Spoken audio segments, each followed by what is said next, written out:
السلام عليكم ورحمة الله. الحمد لله رب العالمين، الصلاة والسلام على أشرف الأنبياء المرسلين حبيب إله العالمين أبي القاسم مصطفى محمد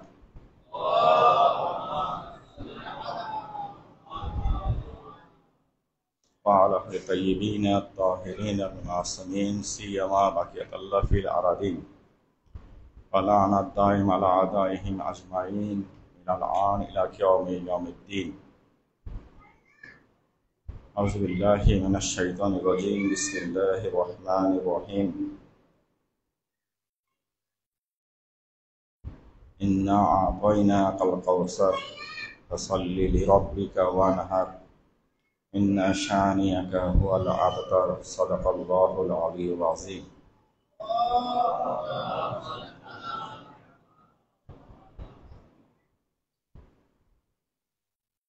মহান আল্লাহ পাকের অশেষ শুকরিয়া আদায় করছি। আজকে আমরা আশুরার 11তম দিনে এখানে সবাই সমবেত হয়েছি ইমাম জামান আজ্জালাল্লাহু তাআলা ফারাজাহ শরীফকে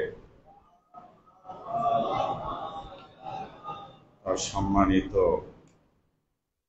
পিতা ইমাম হোসেন আলাইহিস সালামের শোক জ্ঞাপন করার জন্য। আজকে সকাল থেকে আপনারা সবাই আজাদারি করেছেন। সারা পৃথিবীতে যারাই যেখানে ইমাম হোসেনের জন্য আজকে সকাল থেকে আজাদারি করেছেন, তাদের সবার আজাদারি যাতে আল্লাহ পাক কবুল করে নেন এবং ইমাম মাহদী আলাইহিস সালামের কাছ থেকে তারা যেন সর্বোত্তম প্রতিফল লাভ করেন, প্রতিদান পান, সেজন্য সবাই আরেকবার সালাওয়াত করুন।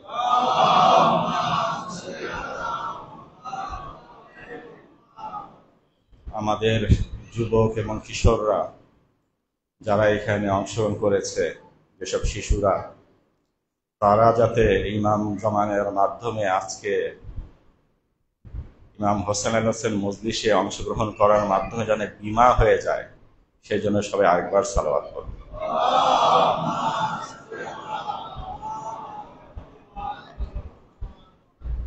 আল্লাহ আমাদের প্রত্যেকের অন্তরকে ইমামে জামান আজ্জালাল্লাহু তাআলা ফারাজার নূর এবং মারেফাতের যাতে আলোকিত করেন, সেজন্য সবাই আরেকবার সালাওয়াত করুন।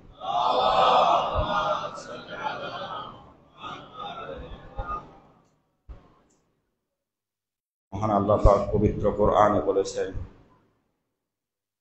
ইয়া আইয়ুহাল্লাযীনা আমানু ইত্তাকুল্লাহা ওয়া কুনু মা'আস সাদিকিন। মহান আল্লাহ পাক আমাদের নির্দেশ দিয়েছেন, তাকওয়া অবলম্বন করো, আল্লাহ ভীতি অবলম্বন করো এবং সাদেকিনদের সাথে থাকো। এটা মহান আল্লাহ পাকের একটা সর্বজনীন নির্দেশ।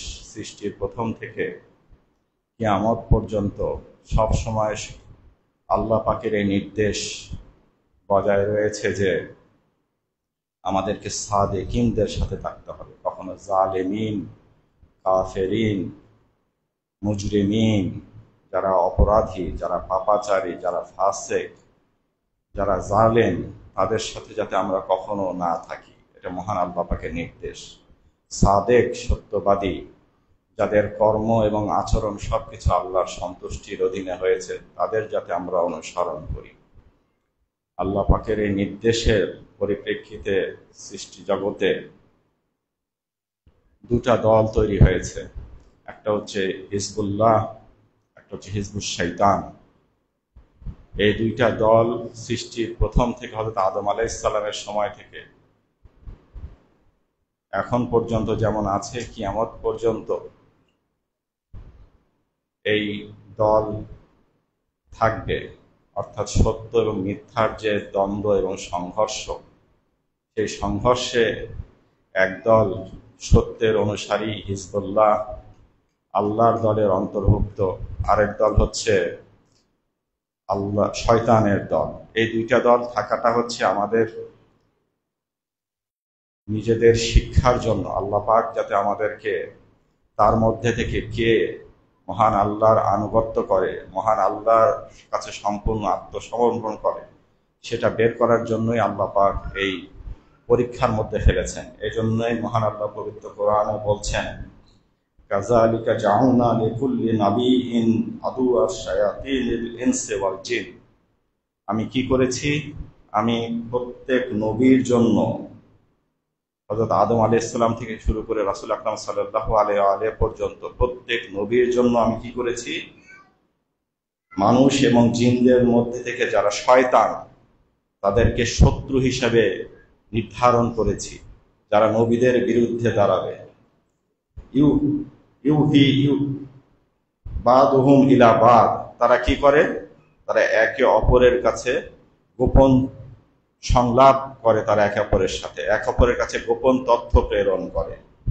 কিসের জন্য?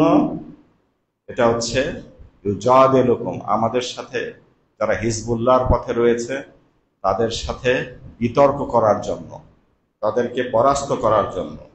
যেমন আল্লাহ পাক একটি আয়াতে বলছেন, ওয়ামা আরসালনাল মুরসালিন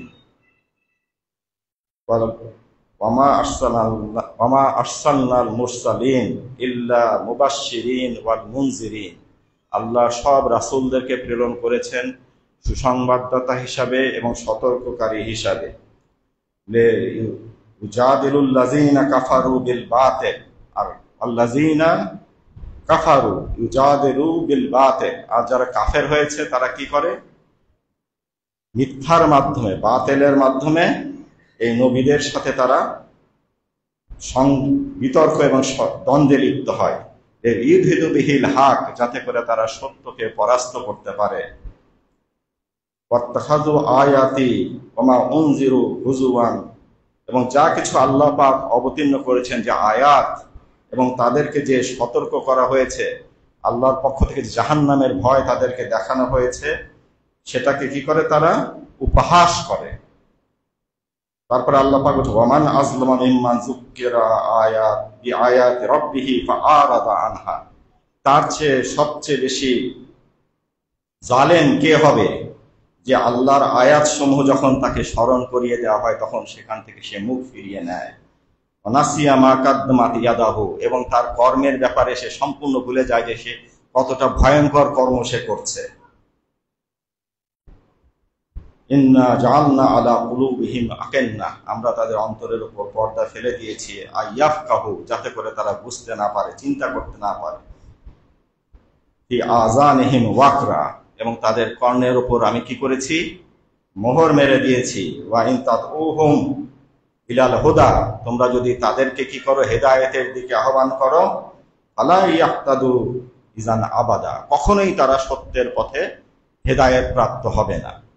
তার মানে একদল লোক এই বিশ্বে রয়েছে যারা কখনোই হেদায়েত প্রাপ্ত, তাদের কাছে যদি সূরা ইউসুফের 106 নম্বর আয়াত, সেখানে আল্লাহ পাক বলছেন যে আল্লাহ পাক অসংখ্য আয়াত, মানে তারা ইয়ামুরুনা বিল আয়াত, অসংখ্য কাসিরিম মিনাল আয়াত, প্রচুর আয়াত আল্লাহ একের পর এক নিদর্শন তাদেরকে দেখান, কিন্তু তারা সেগুলার ইয়ামুরু, তার পাশ কাটিয়ে তারা চলে যায়, কিন্তু তারপরও তারা ঈমান আনে না। হিজবুশ শয়তান, এবং এই হিজবুশ শয়তান যারা রয়েছে তাদের নেতা রয়েছে, সে নেতা কারা, আইম্মাতুল কুফর, কাফেরের নেতা। হিজবুশ শয়তানের নেতারা, তাদের বৈশিষ্ট্য কি সেটা আপনাদের সামনে আজকে একটু আলোচনা করবে। সেই সাথে সাথে হিজবুল্লাহ কি সেটা আলোচনা। প্রথমে আমি হিজবুল্লাহদের যে বৈশিষ্ট্য সেটা আপনার সামনে করে একবার সালাত করুন। মহান আল্লাহ পাক পবিত্র কোরআনের কয়েকটা আয়াতে হিজবুল্লাহর বৈশিষ্ট্য আলোচনা করেছেন। বেশি আয়াতে হিজবুল্লাহ সম্পর্কে যতই ইমানদারদের যে বৈশিষ্ট্য রয়েছে, সেই বৈশিষ্ট্যগুলো যেসব আয়াতে এসছে, কিংবা মুকিনিন যারা ইয়াকিনের অধিকারী তাদের যে বৈশিষ্ট্য এসেছে, ইবাদুর রহমানের বৈশিষ্ট্য, আল্লাহর প্রিয় বান্দা যারা তাদের যে বৈশিষ্ট্য, সে বৈশিষ্ট্যগুলো যেখানে এসছে সেখানে আল্লাহ পাক হিজবুল্লাহদের বৈশিষ্ট্য উল্লেখ করেছেন। কিন্তু হিজবুল্লাহ শব্দ উচ্চারণ করে তাদের বৈশিষ্ট্য আলাদাভাবে শুধুমাত্র 2টি আয়াতে এসছে পবিত্র কোরআনে। সেখানে আল্লাহ পাক কি বলছেন, প্রথম হচ্ছে ইন্নামা ওয়ালিয়ুকুমুল্লাহু রাসূলুহু ওয়াল্লাযিনা আমানুল্লাযিনা ইউকিমুনাস সালাত ওয়া ইউতুনাজ যাকাত ওয়া হুম রাকিউন। প্রথমে আল্লাহ পাক হিজবুল্লাহর নেতাকে তার পরিচয় তুলে ধরছেন। হিজবুল্লাহর নেতা, তার পরিচয় হচ্ছে, প্রথমে বলছেন যে হিজবুল্লাহর অভিভাবক অভিভাবক হচ্ছে মহান আল্লাহ পাক। ওয়ালিউকুম, হে মোমেনরা, তোমাদের ওয়ালি হচ্ছেন আল্লাহ, তোমাদের অভিভাবক হচ্ছেন আল্লাহ। ওয়া রাসূলুহু, এবং সেই রাসূল আকরাম সাল্লাল্লাহু আলাইহি ওয়া আলিহি তার রাসূল। ওয়াল্লাযিনা আমানুল্লাযী, এবং সেই ব্যক্তি যারা কি করে, ইউকিমুনাস সালাত, নামাজ কায়েম করে, ওয়া ইউতুনাজ যাকাত, যাকাত দেয়, ওয়া হুম রাকিউন, এই অবস্থায় যে তারা রুকুরত অবস্থায় তারা যাকাত দেয়। প্রথমে সেই হিজবুল্লাহর যে নেতা, সে নেতার বৈশিষ্ট্য বলা হচ্ছে। সে নেতা কি করেন? নামাজ কায়েম করেন। সে নেতা কি করেন? রুকু অবস্থায় যাকাত দেন। হ্যাঁ, অনেকে আয়াতটাকে অনুবাদ করে অনেকে বিনয়ী অবস্থায় যাকাত দেয়। যদি এটাকেও আমরা অর্থ করি, তাহলে আমরা সব ইমামরা এটার মধ্যে সামিল হয়ে যায়। কারণ সব বিনয়ী অবস্থায়, আল্লাহর সামনে আত্মসমর্পিত অবস্থায় যাকাত দেওয়া, এটা হচ্ছে আমাদের ইমামদেরই একমাত্র বৈশিষ্ট্য।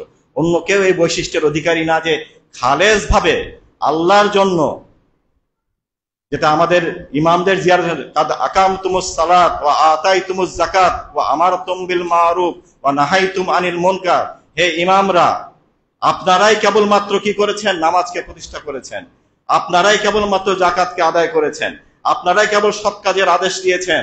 আপনারাই কেবল অসৎ কাজে নিষেধ করেছেন। এটা হচ্ছে ইমামদের বৈশিষ্ট্য। তারপরে আল্লাহ পাক বলছেন, ওয়ামান তাওয়াল্লাল্লাহু ওয়া রাসূলুহু ওয়াল্লাযিনা আমানু, আর যে কেউ মহান আল্লাহকে, তার রাসূলকে এবং ওই হিজবুল্লাহর নেতা যার যে রুকু অবস্থায় যাকাত দেয়, আমিরুল মুমিনিন আলী আলাইহিস সালাম, তার নেতৃত্বকে মেনে নেয়, তার অভিভাবকত্বকে মেনে নেয়, ফা ইন্না হিজবাল্লাহি হুমুল গালিবুন, এরাই হচ্ছে হিজবুল্লাহ। তার মানে আলীর বেলায়েতের অনুসারী যারা, তারা হচ্ছে হিজবুল্লাহ। সবাই একবার সালাওয়াত করেন।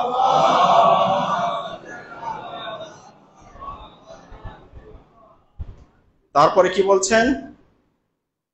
এটা হচ্ছে সূরা মায়েদার আয়াত, যেখানে আর কি আল্লাহর পক্ষ থেকে কে আমাদের অভিভাবক, কে আমাদের নেতা, কে আমাদের ওয়ালি, সেটা যেখানে আল্লাহ পাক আমাদের সামনে তুলে ধরেছেন এবং তার অনুসারীদেরকে হিজবুল্লাহ বলে পরিচয় করিত। তারপরে সূরা মুজাদিলার 22 নম্বর আয়াতে ওখানে আল্লাহ পাক এই হিজবুল্লাহর নেতা সাথে যারা রয়েছে তাদের কি বৈশিষ্ট্য সেখানে তিনি উল্লেখ করছেন। ওয়ালা তাজিদা কাওমান, তুমি কখনোই, মানে রাসূল আকরাম সাল্লাল্লাহু আলাইহি ওয়াসাল্লাম, তুমি কখনোই ওই এমন কোন গোষ্ঠীকে পাবে না যে গোষ্ঠী ইউমিনুনা বিল্লাহ ওয়া ইয়াউমিল আখির, সে কি করে? মহান আল্লাহর প্রতি বিশ্বাস রাখে, কিয়ামত দিবসে বিশ্বাস রাখে। ইউআদুনা মান হাদ্দাল্লাহু ওয়া রাসূলুহু, তারপরে সে কি করে? সে আল্লাহ এবং তার রাসূলের সাথে শত্রুতা করে। আল্লাহ রাসূলের সাথে শত্রুতা করা, এটা বাহ্যিক অর্থ হচ্ছে যে সরাসরি যারা তাদের বিরোধিতা করে, কিন্তু এটার যদি কন্টিনিউয়েশন ধরি, কন্টিনিউয়েশনটা হচ্ছে এটা যে যারা কি করে? আল্লাহর কোরআনের যারা বিরোধিতা করে, আল্লাহর রাসূলের, আল্লাহর সুন্নাতের যারা বিরোধিতা করে, আল্লাহর কোরআন এবং আল্লাহর সুন্নাতকে যারা ধ্বংসের জন্য চেষ্টা করে, যারা আল্লাহর সুন্নাত, রাসূলের সুন্নাতকে ধ্বংস করার জন্য, সেটা যাতে মানুষের মধ্যে প্রচার না হয় সেই জন্য সেটাকে নিষিদ্ধ ঘোষণা করে, যারা আল্লাহর আয়াতের অর্থ যাতে মানুষের হাতে না পৌঁছায় সেটাকে তারা বন্ধ করার জন্য কোরআনের তাফসিরকে তারা বন্ধ করে দেয়, এটা হচ্ছে তাদের বৈশিষ্ট্য। এই ধরনের ব্যক্তিদের সাথে কি বলছেন? যারা হচ্ছে আল্লাহর প্রতি বিশ্বাস রাখে, কিয়ামতের প্রতি বিশ্বাস রাখে, হ্যাঁ, সে আল্লাহ রাসূলের সাথে যারা শত্রুতা করে, তারা যদি ওয়ালাউ কানু আবাউহুম, যদিও তারা তাদের পিতা হয়, ওয়া আবনাহুম, তাদের সন্তানরা হয়, আও ইখওয়ানুহুম, তাদের ভাইরা হয়, আও আশিরাতাহুম, তাদের গোত্রের বংশের লোকজন হয়, ওলা তাদের তবুও কি করে? ইয়াওয়াদ্দুন, এখানে বলছি ইয়াওয়াদ্দুন, মানে তাদের সাথে কখনোই তারা বন্ধুত্ব করে না, এদের সাথে কোনোদিন তাদের বন্ধুত্বের সম্পর্ক নাই। আপনারা জানেন যে ইমাম সাদিক আলাইহিস সালামের একটা হাদিস আছে আর কি, একজন সাহাবা এসে ইমাম সাদিক আলাইহিস সালাম থেকে জিজ্ঞেস করছেন যে, বলছে আমি আহলে বাইতকেও ভালোবাসি এবং অমুক অমুক অমুক ব্যক্তিকেও ভালোবাসি এবং তাদের দুইজনকে ভালো মনে করি এবং দুইজনকে ভালোবাসি। তখন ইমাম সাদিক আলাইহিস সালাম বলছেন, কি বলেছেন? তখন পবিত্র কোরআনের সূরা আহজাবের আয়াতটা উনি তেলাওয়াত করেছেন, বলেছেন যে মা জাআলাল্লাহু লিরাজুলিন মিন কালবাইনি ফি জাওফিহি, মহান আল্লাহ পাক কি করেননি, একজন ব্যক্তির অন্তরে দুইটা, একজন ব্যক্তির বক্ষে দুইটা অন্তঃকরণ দান করেননি, যে একটা দিয়ে আহলে বাইতকে ভালোবাসবে আর একটা দিয়ে আহলে বাইতের শত্রুদের ভালোবাসবে। মানে আহলে বাইতকে যদি কেউ ভালোবাসে তাহলে সে আহলে বাইতের সাথে যারা প্রথম থেকে শত্রু করেছে, আপনারা আজকে জিয়ারত আশুরায় আপনার এই প্রতিদিন এখন পড়ছেন আল্লাহুম্মা জালা আউয়ালা যালিমিন যালামা হাক্কা মুহাম্মাদি ওয়া আলি মুহাম্মাদ আখিরা তাবিয়ান লাহু আলা যালিক। হ্যাঁ, যারা প্রথম আহলে বাইতের উপর জুলুম করেছে, তারপরে যারা তাদের অনুসরণ করেছে, তাদের সকলের উপর আপনারা কি করছেন, লানত পড়ছেন। তার মানে প্রথম থেকেই যারা আহলে বাইতের সাথে শত্রুতা করবে, আল্লাহর সাথে তারা শত্রুতা করেছে, তারা তার আল্লাহ রাসূলের সাথে সব একবার সালাওয়াত পড়েন।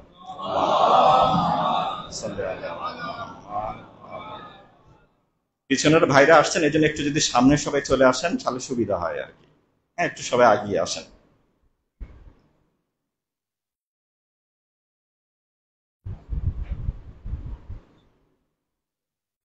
যখন এই ধরনের ব্যক্তিরা যারা আহলে বাইতের সাথে এইভাবে যারা নিজেদেরকে আহলে বাইতের প্রতি ভালোবাসা, আর এই যে বারাতের আয়াত যেটা এখন বললাম সূরা মুজাদালা, যে আহলে বাইতের যারা শত্রু তাদের সঙ্গে তারা কোনো ধরনের ভালোবাসা, তাদের ভাই যদি হয়, তাদের বাবা যদি হয়, তাদের আত্মীয় স্বজন যদি হয়, তাদের বংশের লোকজন হয়, তাদের সন্তানরাও যদি হয়, তবু তার সাথে কোন রকম সম্পর্ক রাখে না। আল্লাহ পাক বলছে উলাইকা কাতাবা ফি কুলুবিহিমুল ঈমান, আল্লাহ পাক এদের অন্তরে ঈমানকে অন্তরকে লিপিবদ্ধ করে দিয়েছেন, এদের অন্তরে লিখে দিয়েছেন যে এরা হচ্ছে মুমিন, এরা হচ্ছে ঈমানদার। তারপরে বলছেন যে আইয়াদাহুম বিরূহিম মিনহু, এবং আল্লাহ নিজের পক্ষ থেকে তাদেরকে তার আদেশ দ্বারা, তার রূহ দ্বারা তাদেরকে সাহায্য করবেন। তারপরে ইউদখিলুহুম জান্নাতিন তাজরি মিন তাহতিহাল আনহার খালিদিনা ফিহা, এরাই হচ্ছে সেই ব্যক্তি যাদেরকে আল্লাহ পাক জান্নাতে প্রবেশ করাবেন, সেই সব জান্নাতে যার তলদেশে নদীসমূহ প্রবাহিত। তারপরে কি বলছেন, সেখানে তারা চিরস্থায়ী হবে। রাদিয়াল্লাহু আনহুম ওয়া রাদু আন, এরাই হচ্ছে সেই ব্যক্তি যাদের প্রতি আল্লাহ পাক সম্পূর্ণরূপে সন্তুষ্টি ব্যক্ত করছেন, তারাও তাদের আল্লাহ তাদের উপর সন্তুষ্ট এবং তারাও আল্লাহর প্রতি সন্তুষ্ট। তারপর হচ্ছে উলাইকা হিজবুল্লাহ আলা ইন্না হিজবুল্লাহ হুমুল মুফলিহুন, এখানে আল্লাহ পাক ঘোষণা করছেন এরাই হচ্ছে হিজবুল্লাহ, এরাই হচ্ছে আল্লাহর দল যারা, আর এই হিজবুল্লাহ এবং আল্লাহর দলই কেবলমাত্র সফল কাম। এটা হচ্ছে হিজবুল্লাহ। এর পাশাপাশি আল্লাহ পাক এই সূরাতেই, সূরা মুজাদালাতেই এর বিপরীতে যারা রয়েছে আর কি, তাদের ব্যাপারে পরিচয় দিচ্ছেন। তারা কি, উনি বলছেন, আল্লাহ পাক বলছেন ইয়াহসাবুনা আন্নাহুম আলা শাই, মুনাফিকদের এক দলের কথা বলছেন। ইয়াহসাবুনা, তারা ধারণা করে কি, আন্নাহুম আলা শাই, যে তারা ইসলামের উপর রয়েছে, তারা ইসলাম, তারা মুসলমান, তারা মনে করে যে তারা নিজেদেরকে মুসলমান বলে মনে করে, নিজেদেরকে মুসলমান বলে দাবি করে। কিন্তু আল্লাহ বলছে আলা, কিন্তু তোমরা জেনে রাখো ইন্নাহুম হুমুল কাযিবুন, এদের ইসলামের দাবিতে এরা সত্যবাদী নয়, এরা মিথ্যাবাদী। ইস্তাহওয়াযা আলাইহিমুশ শাইতান, কারণ এদের উপর শয়তান কি হয়েছে, প্রবল হয়েছে, এতটা প্রবল হয়েছে, আধিপত্য বিস্তার করেছে যে ফাআনসাহুম যিকরাল্লাহ, এরা আল্লাহর স্মরণকে ভুলে গিয়েছে। উলাইকা হিজবুশ শাইতান, এরাই হচ্ছে শয়তানের দল। আলা হিজবাশ শাইতানি হুমুল খাসিরুন, আর শয়তানের দলই হচ্ছে ক্ষতিগ্রস্ত। একই সাথে আল্লাহ পাক কি বলছেন, একদিকে হিজবুল্লাহকে তুলে ধরছেন। হিজবুল্লাহর কি বৈশিষ্ট্য রয়েছে, হিজবুল্লাহ হচ্ছে আল্লাহর কোরআন এবং রাসূলের সুন্নাতের সম্পূর্ণ অনুসারী। এই জন্যই আমরা দেখি আমিরুল মুমিনিন আলী আলাইহিস সালাম, মানে আপনার বুখারীতে এই হাদিসটা আছে আর কি, যে একজন আনাস ইবনে মালিক কথা অন্য একজন সাহাবা সে বর্ণনা করেছেন যে মুয়াবিয়ার সময় মানে ইসলামের সবকিছু এতটা পরিবর্তন হয়ে গিয়েছে যে নামাজটাও এখন নামাজেরও পরিবর্তিত হয়ে গিয়েছে। আরেকদিকে আরেকজন সাহাবা বর্ণনা করছেন, সেটা তাবারানী বর্ণনা করেছেন, অন্যান্য বিভিন্ন মুহাদ্দিস বর্ণনা করেছেন। তারা বলছেন যে আলী আলাইহিস সালামের পিছনে নামাজ পড়ার পর তারা বলছে যে রাসূল আকরাম সাল্লাল্লাহু আলাইহি ওয়াসাল্লামের পিছনে নামাজ পড়ার পর আজকে আমরা আবার রাসূলের মতো নামাজ পড়লাম।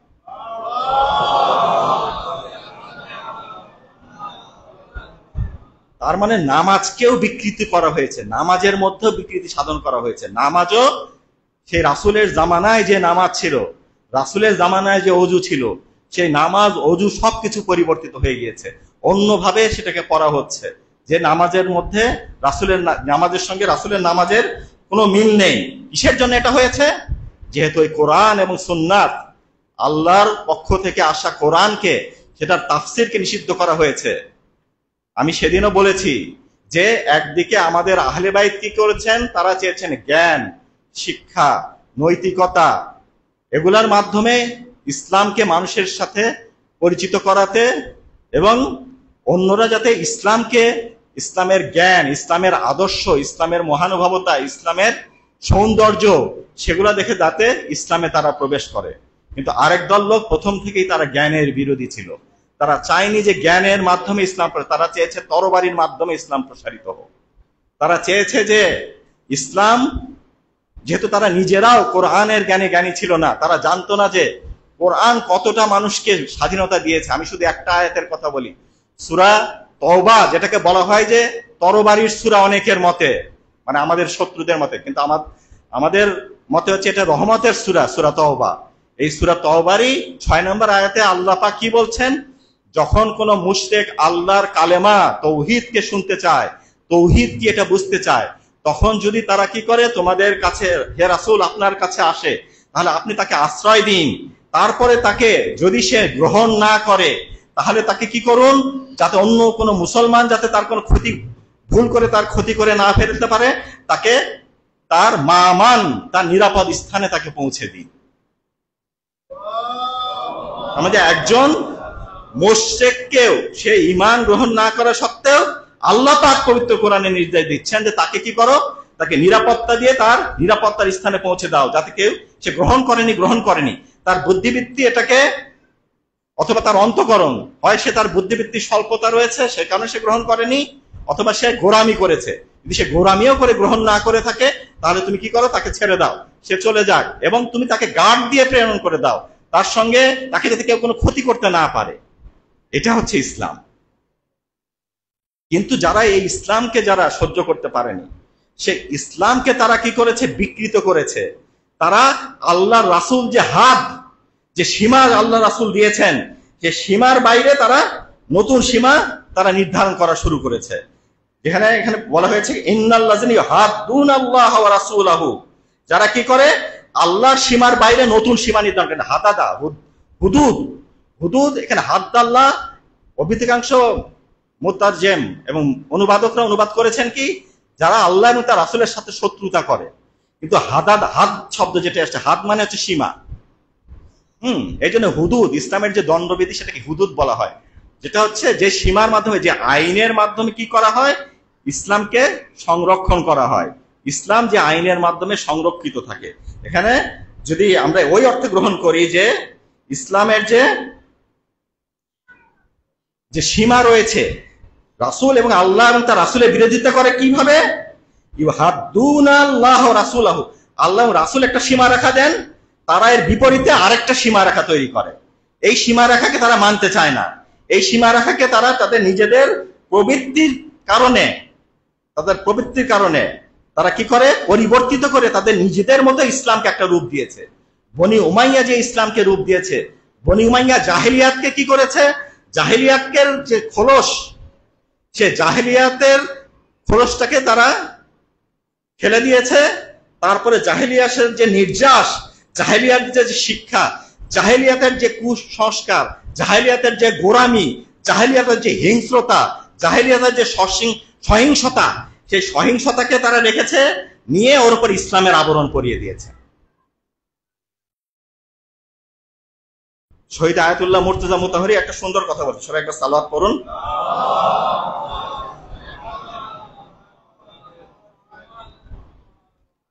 উনি বলেছেন যে তৌহিদ, নৈতিকতা, আত্মিক উন্নয়ন, কল্যাণকামিতা, সততা, ভালোবাসা, তাকওয়া, জ্ঞান, ন্যায়পরায়ণতা, সামাজিক সাম্য, ভ্রাতৃত্ব, আমানতদারি, এগুলো হলো ইসলামের প্রাণ ও সার। কতগুলো সুন্দর জিনিস।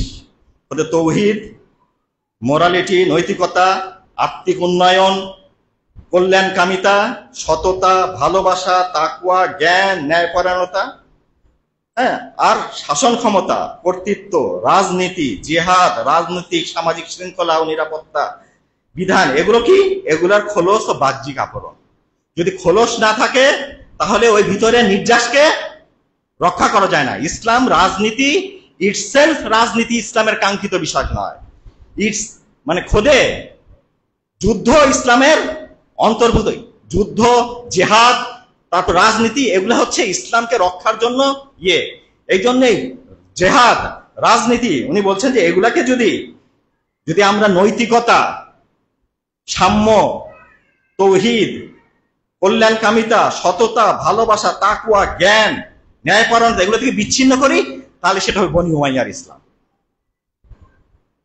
ইসলামের মধ্যে যদি এগুলা না থাকে, হ্যাঁ, এই জন্যই আমরা দেখি যে আল্লাহ পাক ইয়েদের মানে আমাদের রাসূল আকরাম সাল্লাল্লাহু আলাইহি সঙ্গে যারা আর কি যুদ্ধ করেছে, যাদেরকে আল্লাহ পাক বলছে, যাদের জীবন এবং সম্পদকে আল্লাহ পাক কি করেছেন? কিনে নিয়েছেন। কিসের জন্য? জান্নাতের বিনিময়ে। সে আয়াতে আল্লাহ সূরা তওবার 111 নম্বর আয়াতে বলছেন, ইন্নাল্লাহা আশতারা মিনাল মুমিনিনা আনফুসাহুম ওয়া আমওয়ালিহিম, নিশ্চয় আল্লাহ কি করেছেন? মুমিনদের থেকে তাদের জীবন এবং তাদের সম্পদকে কিনে নিয়েছেন। বিআন্না লাহুমুল জান্নাত, যাতে করে তাদের জন্য জান্নাত হয়। ইউকাতিলুনা ফি সাবিলিল্লাহ, তারা আল্লাহর পথে যুদ্ধ করে। আল্লাহর পথে যুদ্ধ করে, কিন্তু তাদের বৈশিষ্ট্যটা কি? আত-তায়েবুন, তারা তওবাকারী। আল আবেদুন, তারা আল্লাহর ইবাদতকারী। আল হামেদুন, তারা আল্লাহর প্রশংসাকারী। আস-সায়েহুন, তারা রোজা পালনকারী। আর রাকিউন, তারা রুকুকারী। আস-সাজেদুন, যারা আল্লাহর সিজদাকারী। আল আমিরুনা বিল মারুফ ওয়া নাহুনা আনিল মুনকার, তারা সৎ কাজের আদেশ করে, অসৎ কাজে নিষেধ করে। ওয়াল হাফিজুনা লিহুদুদিল্লাহ, এবং কি করে তারা? ইসলামের বিশ্বাস, আহকাম এবং আখলাকের সীমাকে তারা রক্ষা করে। তাহলে কি? আল্লাহর সঙ্গে যারা তাদের জীবনকে বিলিয়ে দিয়েছে, আল্লাহর কাছে বিক্রি করে দিয়েছে, মানে তারা নাফসাহু ইবতিগা মারদাতিল্লাহ, আমিরুল মুমিনিন আলী আলাইহিস সালামের ব্যাপারে এসেছে যে তার নিজের জীবনকে কি করেছে? আল্লাহর সন্তুষ্টির জন্য সে বিক্রি করে দিয়েছে।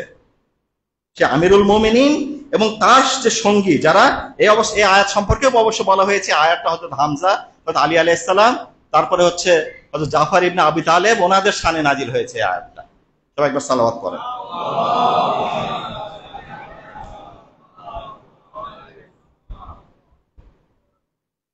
এর বিপরীতে যারা হচ্ছে আহলে বাইতের শত্রু, তারা হচ্ছে হিজবুশ শয়তান। এই হিজবুশ শয়তানদের কাজ কি? হিজবুর শয়তানদেরকে যদি বলা হয় কিল আলাহুম তাআলা ইলা মা আনজালাল্লাহু ইলা রাসূল, যদি তাদেরকে বলে আল্লাহ যা নাজিল করেছেন এবং তার রাসূল যেটা সুন্নাত হিসেবে তোমাদের কাছে নিয়েছে, সেই রাসূলের দিকে তোমরা আসো। রাআইতুল মুনাফিকিনা ইয়াসুদ্দুনা আনকা সুদুদা, তারা কি করে? রাসূল থেকে সবাইকে ফিরিয়ে রাখার চেষ্টা করে। রাসূলকে কিভাবে ফিরিয়ে রাখার চেষ্টা করে? এই লোকটা প্রলাপ বকে। এই লোকটা কখনো নিজের পক্ষে কথা বলে, নিজে যখন আল্লাহর পক্ষে ওহী হয় তখন আল্লাহর পক্ষ থেকে কথা বলে, কখনো নিজের পক্ষ থেকে কথা বলে। মানে এই লোকটার কথা সব এক পর্যায়ের না, মা ইয়ান্তিকু আনিল হাওয়া নয়। এই লোকটা কখনো নিজের প্রবৃত্তির বশে কথা বলে, তখন সে রাগের মাথায় কথা বলে, কখনো সে একেবারে খুশি হয়ে, তা আনন্দিত হয়ে সে আবেগ বশত সে বলে ফেলেছে যে আমার আহলে বাইত হচ্ছে এরা। আমার আহলে বাইতের বিষয়টা, আহলে বাইতের বিষয়টা একটা তার ভিতরের নিজের আত্মীয় স্বজন, হাসান হোসাইন নিজের নাতি, এই জন্য ভালোবাসত। আলী ইবনে আবি তালেব নিজের চাচাতো ভাই, নিজের বংশের, এই জন্য তাকে ভালোবাসত। এইভাবে বিষয়গুলোকে তখন তারা কি করে? ব্যাখ্যা করে। এই জন্য আল্লাহ পাক কি বলছেন যে আলাম তারা ইলাল লাযিনা ইয়াজআমুনা আন্নাহুম আমানু বিমা উনজিলা ইলাইকা ওয়া উনজিলা মিন ক্বাবলিক, তুমি কি তাদেরকে লক্ষ্য করেছো যারা কি করে? যারা ধারণা করে যে তারা ঈমান এনেছে এই কোরআনের প্রতি, বিমা উনজিলা ইলাইক, যেটা রাসূলের উপর আলোকিত হয়েছে, ওমা উনজিলা মিন ক্বাবলিক, এবং তার আগে যে ধর্মগ্রন্থগুলো নাজিল হয়েছে, ইউরিদুনা আয়াতাহাকুম ইলা তাগুত, অথচ তাদেরকে তাগুতের কাছে যায়।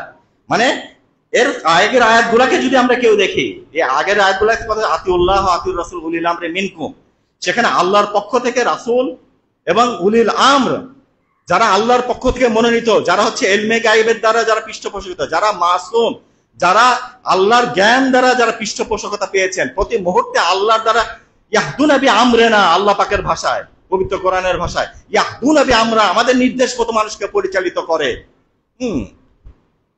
এই ধরনের লোকরা যারা আছে তাদের পরিবর্তী করে, তাদের বিপরীতে আল্লাহর মনোনীত নেতাদের পরিবর্তে তাগুতের কাছে যায়। তারা ইয়াতাহাকামুনা ইলা তাগুত, তাদেরকে বিচারক নিজে, তাদেরকে শাসক মেনে নেয়, তাদেরকে মনে করে যে হচ্ছে এরা আমাদের নেতা।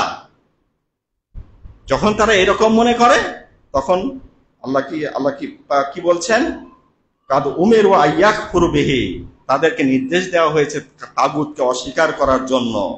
কিন্তু তারা কি করে, ইউরিদিস শয়তান আইয়ুদিল্লু দালালাম বাইদা, কিন্তু এরা হিজবুশ শয়তান বলে এরা কি করে, ওই তাগুতের পেছনে তারা ছোটে। এই হিজবুল্লাহ এবং হিজবুশ শয়তান যেটা বললাম, কাযালিকা জাআলনা লিকুল্লি নাবিয়্যিন আদুয়ান মিনাশ শায়াতিনিল ইনসি ওয়াল জিন, আল্লাহ যে বলছে প্রত্যেক জিন জাতি এবং মানুষের মধ্যে থেকে কি করেছেন, প্রত্যেক নবীর জন্য আল্লাহ একদল শত্রু বানিয়ে দিয়েছেন। এই শত্রুগুলা তারা কি করে, তারা ইউহুনা বাদুম ইলা বাদ। আমাদের ইমামদের সূরা জিয়ারতে জামে কাবিরা আপনাদের কাছে আছে আর কি, আপনার জিয়ারতে জামে কাবিরের একটা অংশেতে কি বলা হয়েছে, ওখানে একটা বলছে মান হারাবাকুম মান জাহাদাকুম কাফের ওয়া মান হারাবাকুম মুশরিক। ইমামদের সাথে যারা যুদ্ধ, ইমামদের সাথে যারা অস্বীকার করে তারা কাফের, ইমামদেরকে যারা অস্বীকার করে তারা কি কাফের। আর ইমামদেরকে যারা কি করে, ওয়ামান হারাবাকুম মুশরিক, আর ইমামদের সাথে যারা যুদ্ধ করে তারা কি, তারা মুশরিক। আশ্চর্যের বিষয় না? ইমামদের সাথে যুদ্ধ করলে সে মুশরিক কি করে হয়? পবিত্র কোরআনেই আল্লাহ পাক বলেছেন যে হিজবুশ শয়তানের অন্তর্ভুক্ত যদি হও তোমরা, তাহলে তোমরা মুশরিক। আহলে বাইতের সাথে যেই যুদ্ধ করুক, কারবালা হচ্ছে ওই যুদ্ধ যে যুদ্ধে হিজবুল্লাহ এবং হিজবুশ শয়তান, হিজবুল্লাহর সঙ্গে হিজবুশ শয়তানের যুদ্ধ হয়েছে।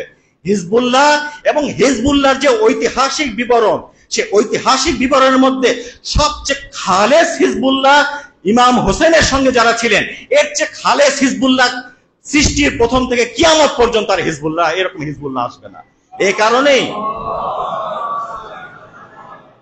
এ কারণে ইমাম হোসেন আলাইহিস সালাম বলেছেন যে আমি আমার সাহাবাদের চেয়ে খায়রুম মিন আসহাবি ওয়া আবার, তাদের চেয়ে পুণ্যবান, তাদের চেয়ে শ্রেষ্ঠ কোন সাহাবী এবং আমার পরিবারের মতো সদস্যের মতো এত বড় স্যাক্রিফাইসকারী এরকম আমি অন্য কাউকে আমি কখনো দেখিনি।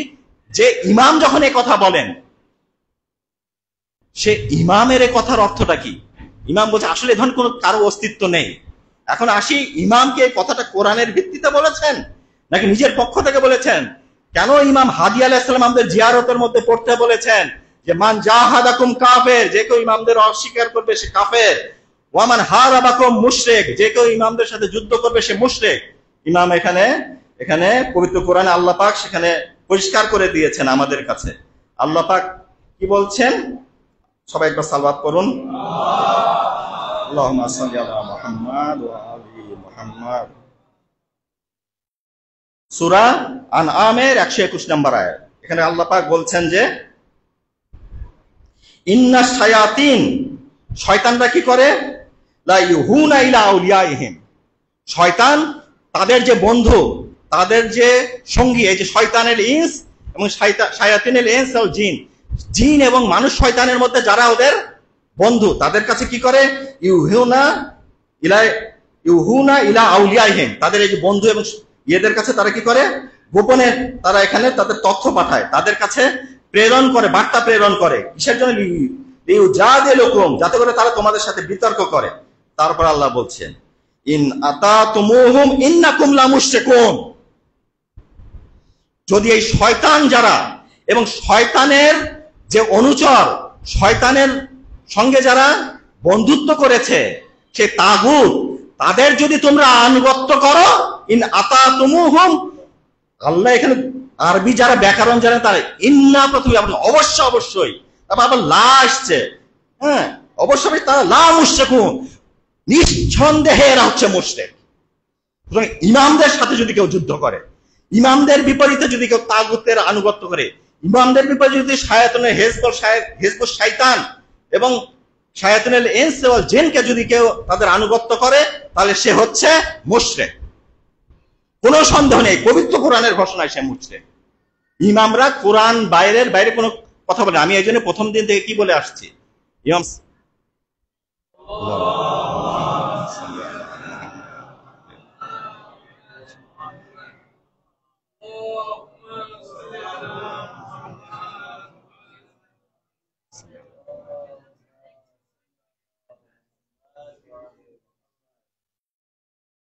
हबीब खुदा खत्म अंबिया सलावत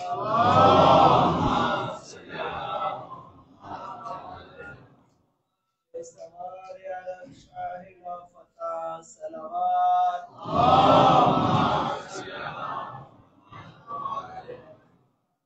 बराए सेहत व सलामती इमाम ज़माना बुलंदतर सलावत।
তাহলে আমাদের মহান আল্লাহ পাক আমাদেরকে, স্বয়ং আল্লাহ পাক আমাদেরকে বুঝিয়ে দিয়েছেন, স্বয়ং আমাদেরকে চিনিয়ে দিয়েছেন যে আমি ইমাম সাদেক আলাইহিস যেটা বলেছি, ইমাম সাদেক আলাইহিস সালাম কি বলেছেন, ইমাম সাদেক আলাইহিস সালাম মাল্লাম ইয়ারিফ আমরানা মিনাল কোরআন লা ইয়াতানাক্কাবিল ফিতান, যদি তোমরা পবিত্র কোরআন থেকে যদি আমাদের নির্দেশাবলী বুঝতে না পারো, আমাদের অবস্থান কি, সত্যের ক্ষেত্রে আমরা কোন অবস্থানে রয়েছি এবং মিথ্যার পরিচয় কি, এটা যদি তোমরা পবিত্র কোরআন থেকে বুঝতে না পারো, তাহলে তোমরা কি ফিতনা থেকে তোমরা নিজেরা নিরাপদ থাকতে পারবে না।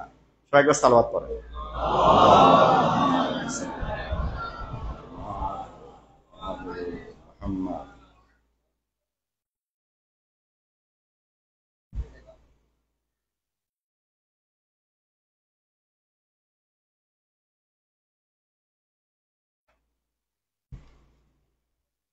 আরেকবার সালাওয়াত করুন।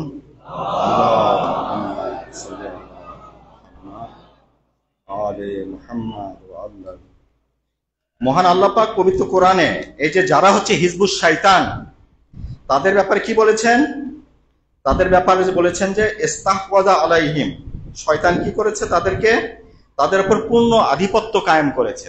আধিপত্য কায়েম করে তারা হিজবুল্লাহর বিরুদ্ধে তারা নিজেরা তাদের যে অভিযান সেটা শুরু করেছে।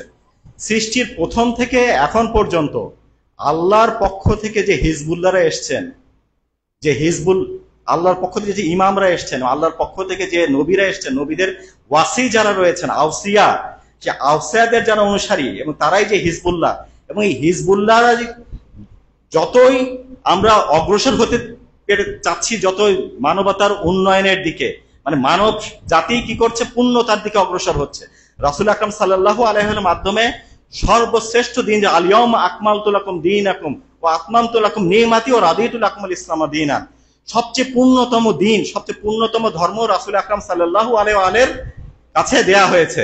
এবং এই দিনটাকে যখন রাসূল আকরাম বিউযহির আলা দীনি কুল্লিহি ওয়ালাউ কারিহাল মুশরিকুন, এই দিনকে যখন সারা পৃথিবীর সব ধর্মের উপর, সব মতবাদের উপর, সবকিছুর উপর রাসূল প্রতিষ্ঠা করতে গিয়েছেন, তখন তার বিরুদ্ধে এই হিজবুশ শয়তান তখন উঠে পড়ে। আইম্মাতুল কুফর তারা কি করেছে, আমি গত দিনে আলোচনায় বলেছি যে আইম্মাতুল কুফর মানে যারা কুফরের দিকে, জাহান্নামের দিকে থেকে মানুষকে আহ্বান করে, তারা কি করে, তারা হচ্ছে রাসূলের পথ থেকে ফিরিয়ে তাদেরকে জাহান্নামের পথে দিকে তারা নিয়ে যায়। যেটা আয়াতুল কুরসির মধ্যে বলা হয়েছে, আল্লাহু ওয়ালিউল্লাযিনা আমানু ইখরিজুহুম মিনাজ যুলুমাতি ইলান নূর। আল্লাহ পাক কি করেন, সবাইকে অন্ধকার রাশি থেকে বের করে আলোর দিকে নিয়ে যান। আল্লাযিনা তাগুত তারা কি করে, আল্লাযিনা কাফারু যারা কাফের তারা কি করে, তাদেরকে আল্লাযিনা কাফারু আউলিয়াহুমুত তাগুত, তাগুত হচ্ছে তাদের অভিভাবক। তাগুতের কাজ কি, ইখরিজুনাহুম মিনান নূরি ইলা যুলুমাত, তারা নূর থেকে বের করে কি করে, জাহান্নামের দিকে নিয়ে যায়। যতই রাসূল আকরাম সাল্লাল্লাহু আলাইহি ওয়াসাল্লাম যখন যতই শক্তিশালী ধর্ম নিয়ে আসছেন, পূর্ণতম ধর্ম নিয়ে আসছেন, রাসূলের শত্রুরাও হচ্ছে সবচেয়ে জটিল এবং সবচেয়ে বড় তারা ষড়যন্ত্রের অধিকারী। তারা যেভাবে মানুষকে প্রতারণা করতে পারে, কারণ এর আগে নবীদের পাশাপাশি হয়তো মুসা আলাইহিস সালামের জাতির মধ্যে সর্বপ্রথম করেছে যে সামেরি, সে আলাদা একটা ধর্ম তৈরি করেছে, করে মানুষকে আল্লাহর উপাসনা থেকে বাছুরের, গোবৎসের উপাসনার দিকে পরিচালিত করেছে। আমাদের রাসূলের উম্মতের মধ্যে তার চেয়েও জটিল ভাবে তৌহিদকে ধ্বংস করা হয়েছে। তৌহিদের জায়গায় কি শিরক প্রতিষ্ঠা করা হয়েছে। যখন এই তাগুতদেরকে বলা হয়েছে, যখন তাগুতের আনুগত্য করা হবে, কেন মুশরিক হবে, যখন তাগুতদের আনুগত্য করা হবে তখন অটোমেটিক্যালি আল্লাহর আনুগত্য হবে না, তখন কার আনুগত্য হবে, শয়তানের আনুগত্য হবে। এই জন্য ইমাম হোসেন আলাইহিস সালাম কি বলেছেন, তারা তারাকু ইবাদাতুর রহমান, তারা আল্লাহর ইবাদতকে ত্যাগ করেছে। তারপরে কি বলেছেন, ওয়া তাআতুর রহমান, লাজিমু তাআতুর রহমান, এবং শয়তানের আনুগত্যে নিজেদেরকে নিয়োজিত করেছে, লাজেমু। ইমাম হোসেন আলাইহিস সালাম এমন একটা সমাজে এই পরিবর্তনটা আনতে চেয়েছেন, যে সমাজে যারা খলিফা, তারা, সেদিন আমি বলেছি যে সবচেয়ে যারা পাপাচারী, সবচেয়ে যারা নিকৃষ্ট চরিত্র, ওরা রাসূলের আসনে বসলে ওরা হচ্ছে পবিত্র একটা আসন তাদেরকে দেওয়া হয়েছে, তারা রাসূলের মতোই পবিত্র। রাসূলের উলিল আমর, যেমন উলিল আমর যেটা আল্লাহ বলছেন নিষ্পাপ হতে হবে, আল্লাহর পক্ষ থেকে সে গাইডেড হতে হবে, সেটার প্রয়োজন নাই। যে কেউ রাসূলের জায়গায় বসবে সেই উলিল আমর, এবং তার আনুগত্য করাই হচ্ছে আল্লাহর আনুগত্য। সে যদি ফাসেক, কাফের, মুশরিকও হয়। সবচেয়ে ভয়াবহ হয়েছে যে যখন সবচেয়ে বড় বড় মুনকার যেটা, সেটা হচ্ছে যে আইম্মাতুল কুফরকে নিয়ে এসে আইম্মাতুল হুদার জায়গায় বসানো হয়েছে, এবং আইম্মাতুল হুদার জায়গায় আইম্মাতুল কুফরের আনুগত্যকে বলা হচ্ছে এদের আনুগত্য হচ্ছে আল্লাহর আনুগত্য, এদের বিরোধিতা হচ্ছে আল্লাহর বিরোধিতা। এই কারণে মানুষ এতটা নিকৃষ্ট অবস্থায় পৌঁছেছে যে খলিফার কথা ইমাম হোসেনের মতো, যার ব্যাপারে একটা কথা যদি কেউ শুনতো, ইন্নাল হাসান ওয়াল হুসাইন সাইয়্যিদা শাবাবি আহলিল জান্নাহ, এই কথাটাই যদি কেউ সৃষ্টি জগতে শুনে থাকে, এই কথাটাই যদি সৃষ্টি জগতে কেউ যদি জেনে থাকে, এই কথাটাই আর কি মানুষের হেদায়েতের জন্য যথেষ্ট ছিল। ইমাম হোসেন যে রাসূলের স্থলাভিষিক্ত, এটা প্রমাণের জন্য এই কথাটাই যথেষ্ট ছিল। কিন্তু তারা কোন পর্যায়ে নামিয়ে এনেছে এই বিষয়টাকে, এমন এক পর্যায়ে নামিয়েছে যে পর্যায়ে এটা আইম্মাতুল কুফর হয়ে দাঁড়িয়েছে আইম্মাতুল হুদার জায়গায়, এবং তাদের আনুগত্য আল্লাহর আনুগত্য হয়ে দাঁড়িয়েছে। তাদের কাছে আত্মসমর্পণ না করলে আল্লাহর কাছে যেন আত্মসমর্পণ, অথচ এটাই হচ্ছে সবচেয়ে বড় শিরক। এই জন্য ইমাম সাজ্জাদ আলাইহিস সালাম এবং বাকের আলাইহিস সালাম হাদিস এসেছে, ওনারা দুইজনে বলেছেন যে বনি উমাইয়া শিরক কি এটা বোঝার পথ বন্ধ করে দিয়েছিল। যখন মানুষ শিরককে বোঝার পথ যখন মানুষের কাছে বন্ধ করে দেওয়া হয়েছে, তখনই মানুষ সবাই যে শিরকে পতিত হয়ে গেছে, সবাই আল্লাহর জায়গায় নাফসের বশবর্তী হয়ে সবাই আল্লাহর আনুগত্যের জায়গায় শয়তানের আনুগত্য শুরু করে দিয়েছে। এই শয়তানের আনুগত্য যদি না হবে, তাহলে আজকের যুগে এসে বর্তমান সময়ে আমরা কি করে দেখি ইয়াজিদকে সমর্থন করে, আমি ইয়াজিদের কে পরিচ্ছন্ন করে, ইয়াজিদকে সম্পূর্ণ অন্তত আহলে সুন্নাতের মধ্যে ইয়াজিদের ব্যাপারে সালাফি এবং ওয়াহাবিরা ছাড়া বাকি অন্যান্যরা অন্তত ইয়াজিদকে কাফের মনে করে। এমনকি যে সালাফি আন্দোলনের যে সর্বপ্রথম ব্যক্তি আহমদ ইবনে হাম্বাল, সে পর্যন্ত ইয়াজিদকে মুসলমান মনে করেন না। রুহুল মাআনি তাফসির গ্রন্থে এসছে আলুসি, সেখানে উনি উল্লেখ করেছেন এটা। সে অথচ আজকে একদল লোক সেই ইয়াজিদকে কি করতে চায়, তারকে পবিত্র করে ইমাম হোসেনকে বরং নাউজুবিল্লাহ বিদ্রোহী হিসেবে তারা প্রমাণ করতে চায়। আজকে যারা বলে যে আশুরার দিনে আমাদের আনন্দ করতে হবে, আজকে আমি আশুরার দিনে আমাদের ভালো ভালো খেতে হবে, তারা বিদাতের কথা বলে। বেদাত যদি হয়, বেদাত কোনটা ছিল? বেদাত রাসূলের সুন্নাতের পরিপন্থী কোনো কিছু করা। রাসূল কি আশুরার দিনে নিজেকে আনন্দ ফুর্তি করেছেন? রাসূলুল্লাহ সাল্লাল্লাহু আলাইহি ওয়াসাল্লাম কি আশুরার দিনে নিজে রোজা রেখে ওই দিন ভালো ভালো খাওয়া দাওয়া করেছেন এবং উম্মতের জন্য বলে গেছেন? নাকি রাসূল আকরাম সাল্লাল্লাহু আলাইহি ওয়াসাল্লাম সারা জীবন কি ছিল? রাসূল সারা জীবন ইমাম হোসেনের প্রতি ভালোবাসা ছিল। ইমাম হোসেনকে তিনি প্রথম থেকেই এমন ভাবে উপস্থাপন করেছেন যে যদি ওটাকে যদি কেউ একবার দেখে, বলেছেন যে আমি হোসেনকে ভালোবাসি, যে হোসেনকে হোসেনকে যে ভালোবাসে তাকে আল্লাহ ভালোবাসে, যে হোসেনকে ভালোবাসে তাকে যদি কেউ ভালোবাসে তাকেও আল্লাহ ভালোবাসে। যদি হোসেনকে যে ভালোবাসে তাকে যদি কেউ ভালোবাসে, তাকেও যদি কেউ ভালোবাসে, তাহলে আল্লাহ তাকে ভালোবাসে।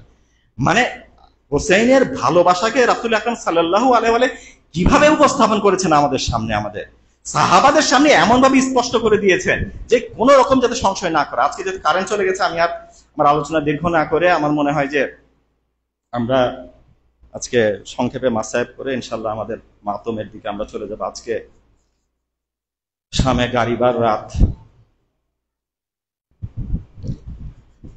ইনশাআল্লাহ আল্লাহ পাক আমাদের এই আযাদারি গুলাকে কবুল করে নিন।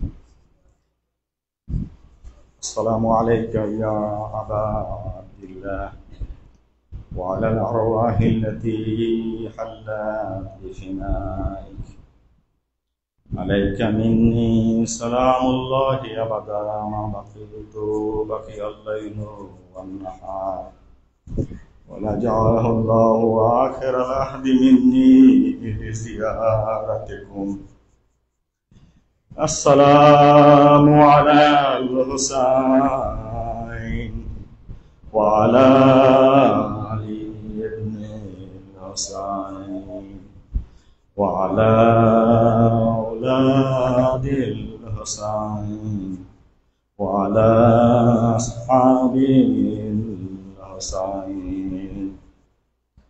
আজকের এই মজলিসে আপনারা যে সমবেত হয়েছেন, আজকের এই মজলিসের গুরুত্ব বোঝানোর জন্য আর কি একটা ঘটনা বর্ণনা করি।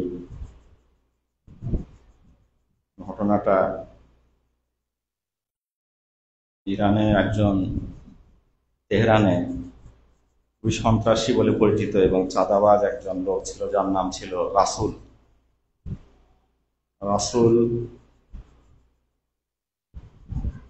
কিন্তু তার মধ্যে হঠাৎ করে একবার পরিবর্তন আসে এবং আহলে বাইতের হযরত ফাতেমা জাহরা সালামুল্লাহ আলাইহা বিশেষ দৃষ্টি তার উপর পড়ার কারণে সে একবার সম্পূর্ণরূপে পরিবর্তিত হয়ে যায়।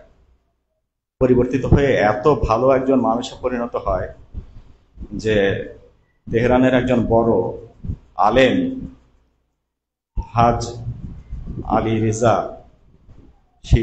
সেরাজ, ওনার সঙ্গে একবার বন্ধুত্ব হয়ে যায় আর কি।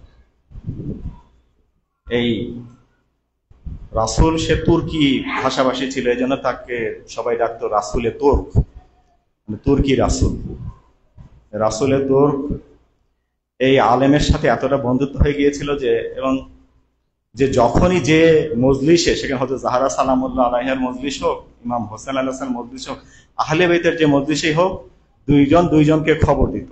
মানে আলেম যখনই কোনো মসজিদে যেতেন তাকে বলতো যে রাসূল তুমি আমার সঙ্গে আসো। সেটা একটা কারণ ছিল, কেননা এই রাসূলে তুর্ক এত কান্নাকাটি করতো আহলে বাইতের মুসিবতের কথা শুনে যে সে প্রথম কান্নাকাটি ও শুরু করত।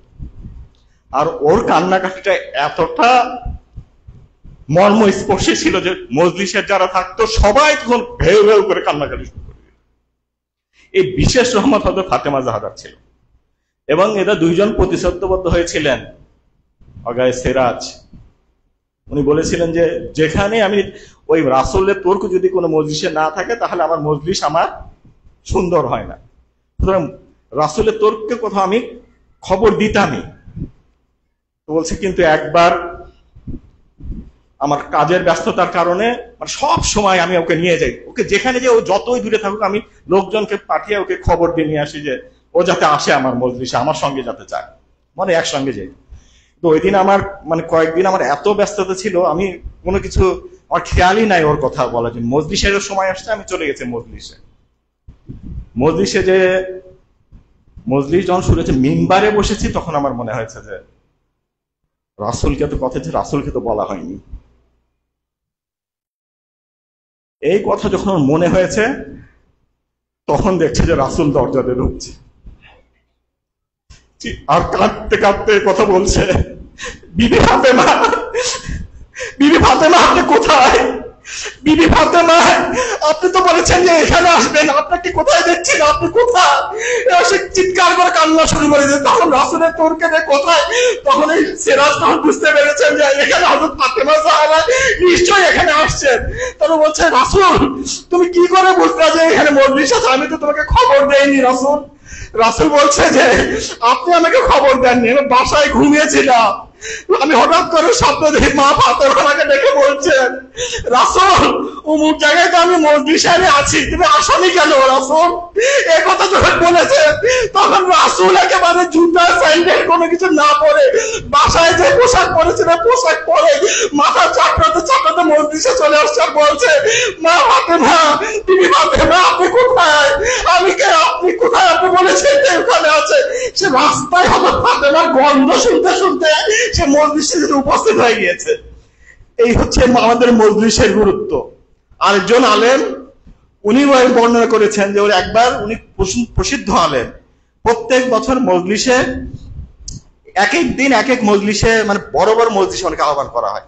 ওনাকে দেখা যায় এই কারণে অনেকে দাওয়াত করে ওনাকে মজলিসে পায় না, এইরকম একজন ব্যক্তি। তা এক বছর উনি ভেবেছেন যে এবছর তো আমাকে কেউ মানে সবাই ভেবেছে উনি তো অন্য জায়গায় নিশ্চয়ই বলেছেন, আমাকে বলার দরকার নাই আর কি। পরে ওনাকে না বল অনেকে কেউই বলে নাই আর কি। পরে উনি একাই দেখে যে মুহররমে তো কোথাও যাওয়ার জায়গা নেই, উনি রাস্তাতে যাচ্ছেন, একজন মানে বয়স্ক মহিলা আর কি, বৃদ্ধ মহিলা, তিনি বলছেন যে তাকে পাগড়ি পরা দেখেছেন সাইয়েদ, যে সাইয়েদ আমার বাসায় মানে মুহররমে এবছর মজলিস আছে, যদি আপনি এই 10 দিন মজলিসে একটু আসতে পারেন। তো দেখে যে খুবই কাপড় চোপড় খুবই ময়লা ছেঁড়া, এরকম তারপরে ওনার মধ্যে কোনো হয়নি, বলছে কোথাও তো আমি এবারে দাওয়াত পাইনি, সুতরাং এই মহিলার বাড়িতে আমি এবার 10 দিনের মজলিসে যাব। পরে প্রথম দিন থেকে যাচ্ছেন, দ্বিতীয় দিনে যাচ্ছেন, প্রত্যেক দিন উনি লক্ষ্য করেন যে মানে ওখানে দেখেন যে মাত্র 4-5 জন বুড়া বয়স্ক মহিলা, তার আশেপাশের প্রতিবেশী তারা ওখানে বসে। উনি তাদের কাছে মজলিসে পড়েন, দেখা যায় পাশের রুম থেকে খুবই করুণ স্বরে কান্না আসে। উনি বুঝতে পারেন না যে তারপরে 10ম দিন উনি যখন চলে যাবেন, বলছে এদের কাছ থেকে তো টাকা পয়সা আমি কিছু নেব না, আমি চলে যাই। পরে উনি বের হয়ে চলে যাচ্ছেন, তখন বলছে যে হাজি আগা আপনার এই টাকাটা আপনি নিয়ে যান। বলছে না আমি টাকা নিব না। বলছে কেন নেবেন না? বলছে যে এটা বলছে এটা আমি তো আসলে আপনাদের কাছে কিভাবে টাকা নেব, আপনারা তো নিজেরাই এরকম অবস্থা আপনাদের দেখলাম। বলছে যে আমার ওই পাশের রুমে কান্না শোনেননি? ফাতেমা প্রত্যেক বছরের প্রথম দিনে এসে আমার কাছে টাকা দিয়ে যায়। আমি টাকা যখন উঠাই দেখি যে ওই প্রত্যেক বছর এই মজলিস করার জন্য টাকা উনি দিয়ে রেখেছেন ওইখানে। যখন আমি টাকাটা দেখি তখনই আমি কোনো আলেমের কাছে যাই যে আসেন আমার ফাতেমা আমার জন্য টাকা দিয়ে গেছেন, আমার ছেলের ফাতেমার ছেলের মজলিসের জন্য আপনি আসেন। এইটা হচ্ছে আহলে বাইতের মজলিসের।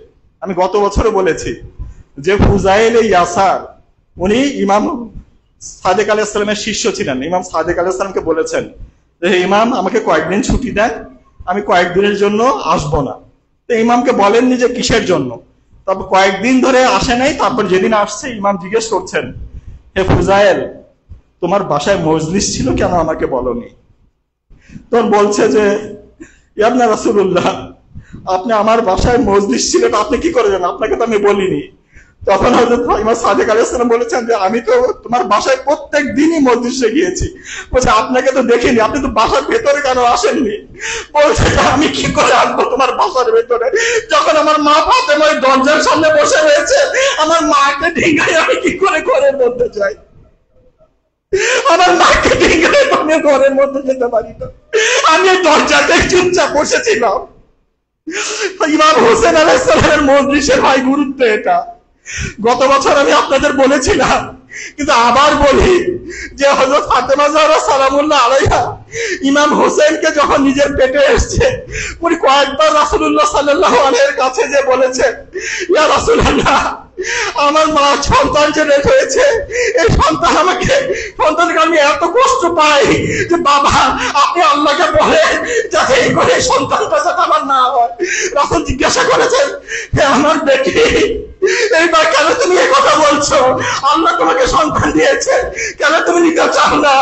তাহলে হযরত ফাতেমা বলছে, বাবা এই বাচ্চাটার প্রতি সময় প্রতি মুহূর্তে তার মায়ের কথা বলে, আনাল মাজলুম আনাল আফসার, হে মা আমি তো মজলুম, আমি তো তৃষ্ণার্ত, মা আমাকে ডাকে আর এই কথা বলে, আমি মা হয়ে ঘরে সহ্য করতে পারি না। হযরত হুসাইন আলাইহিস সালামের জন্মের আগে থেকে এই ইতিহাস পরে অব্যাহত ছিল। একদিন হযরত উম্মে সালামা রাসূল আকরাম সাল্লাল্লাহু আলাইহি ওয়াসাল্লাম বাড়িতে ঘুমাচ্ছেন, ইমাম হোসেন আলাইহিস সালাম হঠাৎ চিৎকার করে ঘরে ঢুকে বললেন। উনি ভাবলেন যে রাসূল তখন বিশ্রাম নিচ্ছেন, ইমাম হোসেনকে যেতে দিবেন না, কিন্তু ইমাম হোসেন ছুটে যেয়ে রাসূলের বুকের উপর যে বসেছেন, বসে রাসূলের বুকে রাসূলের ধরে ঝাঁকানো শুরু করেছে। রাসূল জেগেছেন, এরপর তারপরে হযরত উম্মে সালামা এসে দেখেন যে রাসূলুল্লাহ কাঁদছেন আর হোসাইনকে চুমু খাচ্ছেন জড়িয়ে ধরে। বললেন, উম্মে সালামা তুমি হোসাইনকে কেন কাঁদিয়েছো? হোসাইন কাঁদলে তো আকাশের ফেরেশতারা কাঁদে, হোসাইন কাঁদলে তো সব আম্বিয়ারা আসমানে বসে বসে তারা কান্না শুরু করে দেয়। জিবরাইল এইমাত্র আমাকে খবর দিয়েছে আমার উম্মতের একদল লোক আমার হোসাইনকে অনৃশংসভাবে কারবালায় হত্যা করবে। তখন উম্মে সালামা বললেন, ইয়া রাসূলুল্লাহ আপনি তাহলে আল্লাহর কাছে দোয়া করে যাতে করে এই ঘটনা না ঘটে। তখন হযরত রাসূল বললেন, তা কয় করে হবে? যদি হোসেন যদি শহীদ না হয় আমার উম্মতের সবাই তো জাহান্নামে চলে যাবে, আমার হোসেনকে তো আমার জন্য কুরবানি হতে হবে।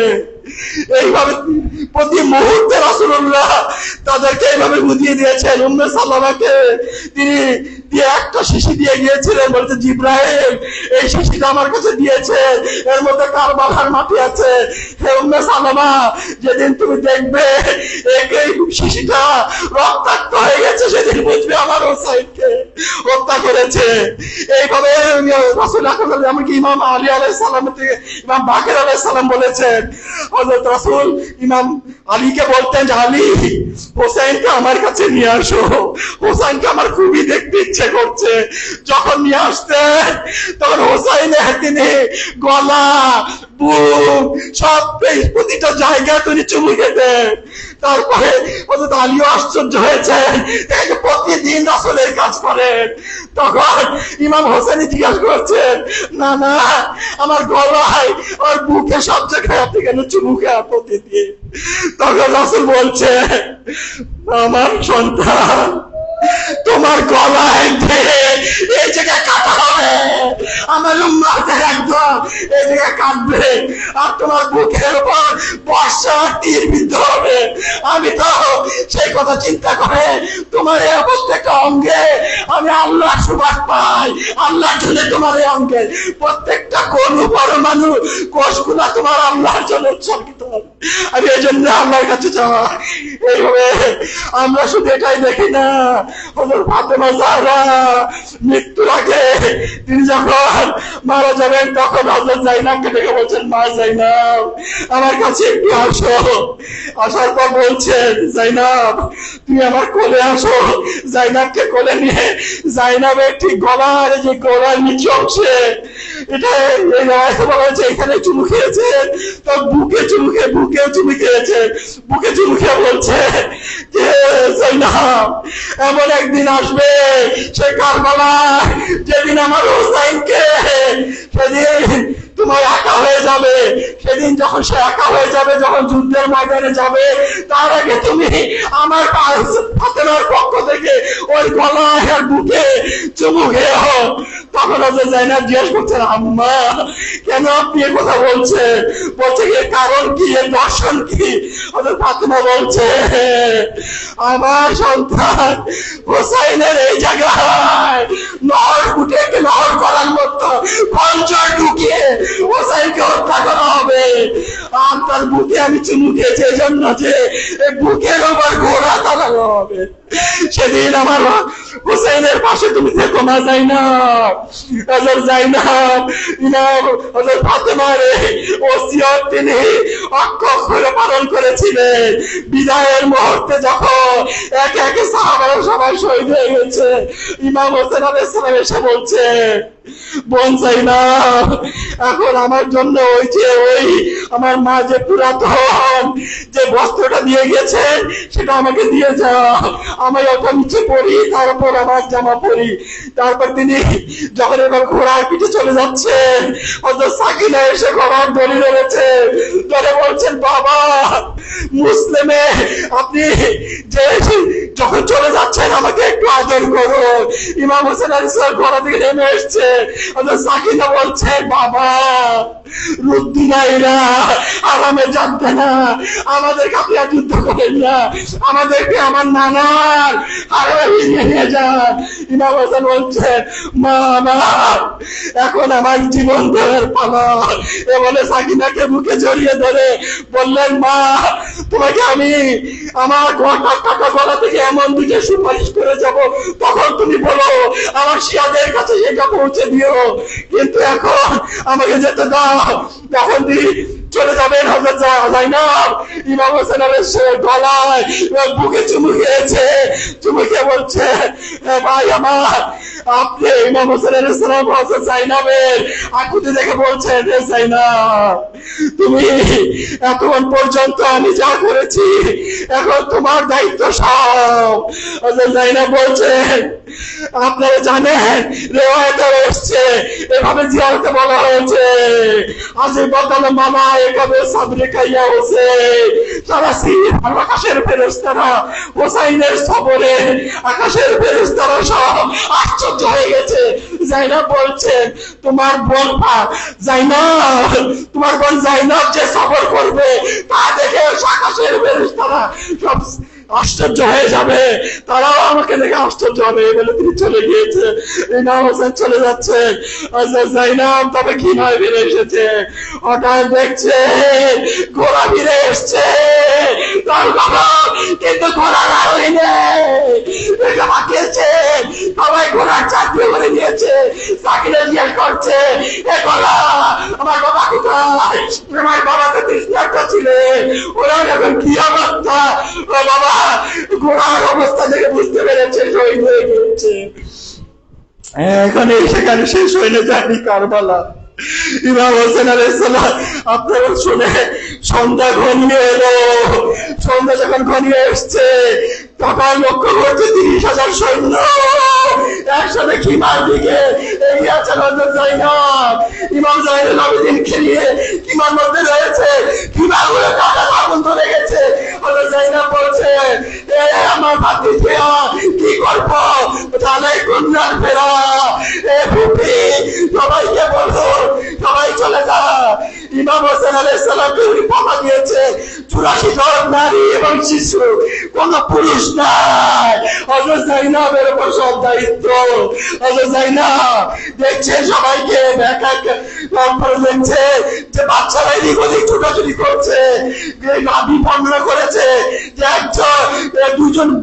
একজন বাচ্চা গায়ে আগুন ধরে গেছে, তখন সে যে হাবি সে তাকে গিয়েছে তার পিছনে ছোটার জন্য, কিন্তু সে মনে করেছে যে তাকে বোধ মারবে, তার গায়ে আগুন আরো জ্বলছে। তখন সে শিশু বলছে, তাকে থামিয়ে দিয়ে বলছে যে আমি তোমার আগুন নিভাতে এসেছি।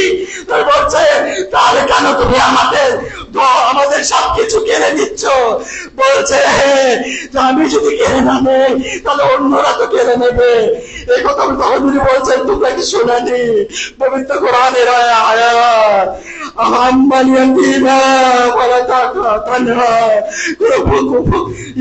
সাথে কখনো আমরা কি এভাবে কখনো কাপড় আচরণ করো না। আজকে তোমরা আলে বাড়িতে এদের সাথে কেমন আচরণ করছো। কিন্তু অথচ জাইনাব এভাবে সন্ধ্যার পর যখন সবকিছু লক্ষ্মীমা ভুলে গিয়েছে, উনি বাচ্চাদেরকে খুঁজে বেড়াচ্ছে। পরে কিবা খুঁজতে খুঁজতে দুজন বাচ্চাকে খুঁজে পান না, অনেক দূরে যেয়ে দেখে দুটা বাচ্চা গলায় জড়িয়ে ধরে ভয়ে এখানে মরে গেছে। জাইনাব তখন তিনি রাত্রে কি করে বাচ্চাদের সান্ত্বনা দিচ্ছে, একবার রুবাবকে সান্ত্বনা দিচ্ছে। রুবাব বারবার ছুটে যাচ্ছে আলী আসগারের কবরের কাছে। একবার তিনি হযরত উম্মে কুলসুমকে সান্ত্বনা দিচ্ছে, একবার সাকিনাকে সান্ত্বনা দিচ্ছে, একবার ভাবছেন যে ইমাম জাইনুল আবেদিনের কাছে যা, ইমাম জাইনুল আবেদিনের যা বেরিয়ে যায়। একবার তিনি বাচ্চাকে কোলে নিয়ে সান্ত্বনা দিচ্ছে। এভাবে ইমাম সাজ্জাদ বলেছে আমার বুপি সারা রাত এভাবে করেছে। তারপর যখন সবাই শান্ত হয়েছে উনি তখন তাহাজ্জুদের নামাজ পড়তে দাঁড়িয়েছে। কিন্তু সারা জীবন উনি তাহাজ্জুদের নামাজ দাঁড়িয়ে পড়েছেন। ওই দিন তার দু পায়ে শক্তি ছিল না, ও দু পায়ে উনি বসে নামাজ পড়েছেন। হঠাৎ দেখেন ফুপি নাই, ফুপি কোথায়? পরে বুঝতে পেরেছেন, পরে বুঝেছেন ফুপি সেখানে ইমাম হোসেনের লাশ পড়ে রয়েছে। সেখানে গিয়েছে সব জায়গায় খুঁজেছে, ইমাম হোসেনের লাশ খুঁজে পান না। তারপরে কেন কিভাবে খুঁজে পাবেন? কারণ তিনটা চিহ্ন ছিল ইমাম হোসেনের লাশে। একটা রাসূলের পাগড়ি, যেখানে ইমাম হোসেনের মাথায় নেই, পাগড়ি কোথায় থেকে থাকবে? সেখানে দিয়েছে। তারপরে হাতের আঙ্গুল একটা আংটি ছিল আমিরুল মুমিনিনের, যে আংটিটাও তো নেই, আঙ্গুল কেটে নিয়ে গেছে। যে বস্ত্রটা হযরত ফাতেমা দিয়েছিলেন সেটাও তো গায়ে থেকে কাফনের মতো কাপড় যেটা ছিল সেটাও নিয়ে গেছে। তার চেয়ে বড় কথা হোসেনের লাশ তো হাত পা সব কেটে ফেলেছে। তিনি কি করে হোসেনকে চিনবে? এ সময় এক গলার মধ্যে থেকে ইমাম হোসেনকে আহ্বান করে বলছে আমার বোন আমার দিকে আসো, আমার দিকে আসো। হযরত জাইনাব গিয়েছে, যে লোকের অবস্থায় এরপরে রয়েছে চিৎকার করে বলছে। তখন তিনি রাসূলুল্লাহকে সম্বোধন করে বলেছে ইয়া মুহাম্মদ, ইয়া আলী, ইয়া ফাতেমা, ইয়া রাসূলুল্লাহ, হাযা হুসাইনুল মুরান্নানা বিলতিমা। ইয়া রাসূলুল্লাহ, এই কি দেখেন আপনার হোসেন রক্তে লুটি মুটি যাচ্ছে। আমার চোখের পাওনা আজা, ওর হাত পা সব কেটে ফেলেছে, ওর বুকে সব আজর সব মাটির সাথে ঘোড়া দিয়ে পিষে মিশিয়ে দিয়েছে। ইয়া রাসূলুল্লাহ, এরপর আল্লাহকে সম্বোধন করে বলছে ইয়া আল্লাহ, আমাদের পক্ষ থেকে হোসাইনের এই কুরবানিকে আপনি গ্রহণ করে নিয়ে আলে বাইতের পক্ষ থেকে কুরবানিকে গ্রহণ করুন। এখানে মুসিবত শেষ হয়নি ভাইয়েরা আমার। পরের দিন সকালবেলা একে একে সবাইকে দড়িতে বাঁধা হয়েছে, ইমাম সাজ্জাদের জন্য শেকল আনা হয়েছে, গলায় বেলি বানানো হয়েছে। একে একে যখন নিয়ে যাওয়া হচ্ছে কাতলে গায়ের ওপর দিয়ে, তার আগে হতে যায় না, সবাইকে নিজে উঠিয়েছেন, কিন্তু নিজেকে কে উপরে উঠাবে? তখন তিনি ভাবছেন, একবার আলকামার দিকে তাকিয়ে বলছে আব্বাস আমার ভাই, এ হোসেন, আমাকে উঠে পিঠে উঠানোর কেউ নেই। যেদিন আমি কারবালায় এসেছিলাম সেদিন তো তোমরা আমাকে উঠিয়েছিলে, কিন্তু আজকে কেউ নেই। যখন পাশ দিয়ে নিয়ে যাচ্ছে তখন তিনি দেখলে, সবাই দেখলো লাশদেরকে ছেড়ে কেউ যেতে চাচ্ছে না। বাচ্চারা সবাই উপর থেকে ঝরা পাতার মতো মাটিতে পড়ে গেছে। কেউ আলী আকবরের লাশ নিয়ে জড়িয়ে ধরেছে, কেউ ইমাম হোসেনের লাশকে জড়িয়ে ধরেছে, জড়িয়ে সবাই ক্রন্দন শুরু করেছে। এতটা ক্রন্দন করেছে যে সৃষ্টি জগতে যারা ছিল তারা সবাই সেদিন ক্রন্দন করেছে।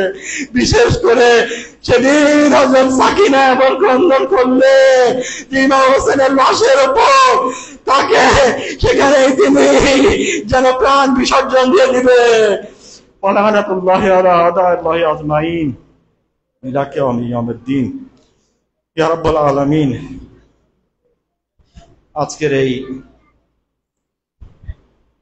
শামে গারিবায় আমরা ইমাম হোসেন আলাইহিস সালামের শাহাদাতের রাত্রে, যে রাতে সবকিছু ধ্বংস হয়ে গেছে, আহলে বাইতের নৌকা সাফিনাতুন নেজাত ভেঙে চুরে চুরমার হয়ে গেছে, ইয়া রাব্বাল আলামিন, সেই সাফিনাতুন নেজাতের সেই ইমাম হোসেনের ওসিলায় ইয়া রাব্বাল আলামিন আমাদের সকলের গুনাহ খাতাকে আপনি মাফ করে নিন। ইয়া রাব্বাল আলামিন, আমাদের মধ্যে যারা অসুস্থ রয়েছে তাকে সুস্থ করে দিন। ইয়া রাব্বাল আলামিন, আমাদের মধ্যে যুবক যুবতী, আমাদের তরুণ তরুণী, কিশোর কিশোর, তারা যাতে আহলে বাইতের পথে থাকে, তাদেরকে আপনি সবসময় আহলে বাইতের পক্ষে আপনি তাদেরকে সাবেত কাদম রাখুন। ইয়া রাব্বুল আলামিন, সারা পৃথিবীতেই মুসলমানরা বিভিন্ন বিপর্যয়ের শিকার।